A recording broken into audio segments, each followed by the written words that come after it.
আপনাদের প্রিয় সাংবাদিক বন্ধুদের মাধ্যমে।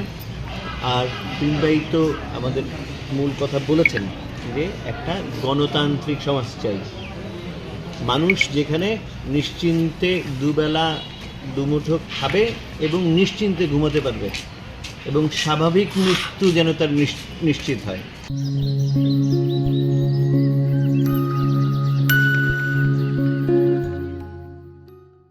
কোনো ধরনের সন্ত্রাস মব দিয়ে যাতে মানুষের জীবনকে বিঘ্নিত না করা হয় সেটা নিশ্চিত করতে হবে।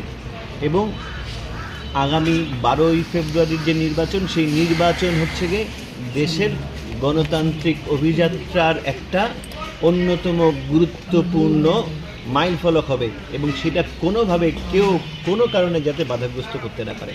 এবং যেটা হচ্ছে গিয়ে নির্বাচনের যে আনুষ্ঠানিক কার্যক্রম শুরুর আগে তফসিল ঘোষণার পর থেকেই কিন্তু আমরা দেখছি যে নির্বাচনী